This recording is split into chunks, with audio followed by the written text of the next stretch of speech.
Welcome back to another new video in SD bio life with life science. দেখো, মাধ্যমিক 2026-এর যে অঙ্ক পরীক্ষা হলো, সেই অঙ্ক পরীক্ষা নিয়ে কিন্তু মহা বিতর্কের ঝড় উঠেছে।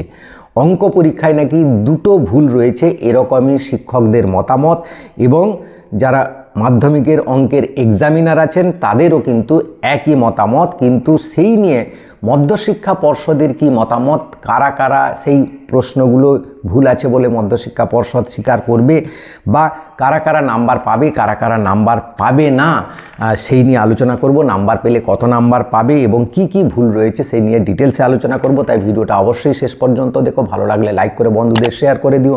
চ্যানেলে নতুন হলে চ্যানেলটাকে সাবস্ক্রাইব করে নিও। দেখো, প্রতি বছর মাধ্যমিক পরীক্ষায় যে কোনো একটা সাবজেক্টে ঘোট পাকায়, সেটা বেশিরভাগ ক্ষেত্রে ইতিহাসে পাকাতো। এবারে ইতিহাস মোটামুটি পেরিয়ে গেছে, তখন আমরা ভাবছিলাম যে কোন পরীক্ষায় তাহলে ঘোটটা পাকাবে। সেই ঘোটটা পাকালো কিন্তু অঙ্ক পরীক্ষায়। অনেকেই স্বীকার করছে না, কিন্তু এটা বাস্তব। ম্যাক্সিমাম টিচার, দেখো আমাদের যে শিক্ষকদের যে ফেসবুক পেজ রয়েছে উই দ্য টিচার, সেখানে প্রায় 1,70,000 শিক্ষক যুক্ত রয়েছেন। তাদের বেশিরভাগ মতামত অঙ্ক পরীক্ষা যথেষ্ট কঠিন হয়েছে। তার কারণ হচ্ছে এই মানের প্রশ্নে কিন্তু অতি সাধারণ ছেলেরা, যারা কিন্তু মোটামুটি 5 নাম্বার পাবে বা 50% নাম্বার পাবে, তারা কিন্তু সেই নাম্বারটা পাবে না, কারণ সেরকম অঙ্ক কিন্তু নেই। কিন্তু যারা খুব ভালো ছেলে তারা তো সব অঙ্ক করে দেবে, তারা ভালো নাম্বার পাবে, সে নিয়ে কোনো সন্দেহ নেই।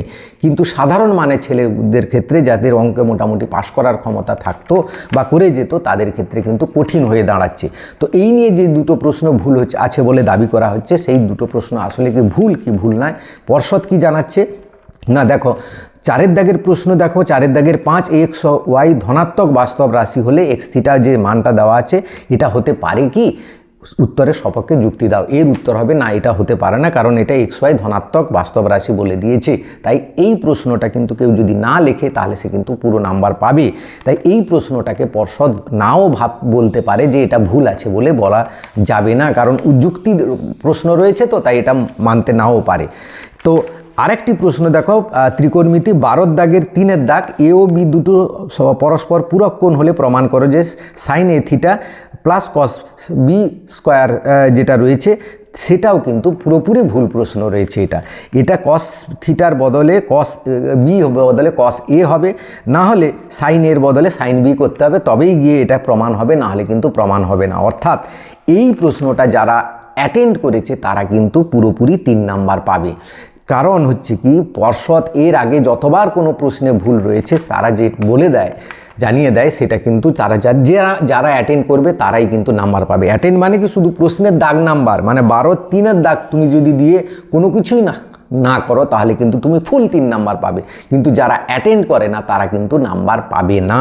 তাই এই প্রশ্নটা কিন্তু নাম্বার পাবে। কিন্তু 4 দাগের 2 মার্কের প্রশ্ন, যে 5 দাগটা রয়েছে, সেটা কিন্তু এই যে যুক্তি দিয়ে লেখো, সেটাই কিন্তু নাম্বার নাও দিতে পারে। তবে পর্ষদ এখনও পর্যন্ত কিছু জানায়নি, 2-1 দিনের মধ্যে হয়তো পর্ষদ জানাবে। যদি পর্ষদ নাও জানায়, এক্সামিনারদের খাতা দেখার সময় যে ইনস্ট্রাকশান থাকে, সেই ইনস্ট্রাকশানে লেখা থাকে, এরকমও হয়েছে অনেকবার যে ইনস্ট্রাকশানে এই দাগ নাম্বারটা যারা অ্যাটেন্ড করেছে তারা ফুল মার্কস পাবে। এটা জীবন বিজ্ঞানের ক্ষেত্রে হয়েছে, ভৌত বিজ্ঞানের ক্ষেত্রে হয়েছে, অঙ্কের ক্ষেত্রে হয়েছে, সমস্ত পরীক্ষার ক্ষেত্রে হয়েছে। পর্ষদ সাংবাদিক সম্মেলনে না জানালেও কিন্তু ইনস্ট্রাকশানে চলে আসে। তাই সবাই মোটামুটি এই 3 নাম্বারটা পাবে। সবাই মানে কারা? যারা অ্যাটেন্ড করেছে। তবে আর একটা কথা বলে দিই, এই যে 3 মার্ক তোমরা সবাই গ্রেস পেয়ে যাবে, এতে কিন্তু পাশ করে যাওয়ার একটা সম্ভাবনা তৈরি হয়েছে। বাকি প্রশ্ন কিন্তু যথেষ্ট কঠিন প্রশ্ন ছিল, এটা কিন্তু স্বীকার করতেই হবে, এবং এটা সমস্ত অঙ্কের শিক্ষক বা পরীক্ষক যারা খাতা দেখবেন তারা কিন্তু স্বীকার করে নিয়েছেন, যথেষ্ট কঠিন মানের প্রশ্ন হয়েছে। তো আর হচ্ছে কি, যারা মোটামুটি 12-13 পাবে, 12 পেয়ে গেলেই কিন্তু তোমাদের গ্রেস দিয়ে পাশ করিয়ে দেওয়া হবে অঙ্কে, এই বিষয়ে কোনো সন্দেহ নাই। তাই চিন্তাই থাকো না, পরবর্তী পরীক্ষাগুলো ভালো করে দাও।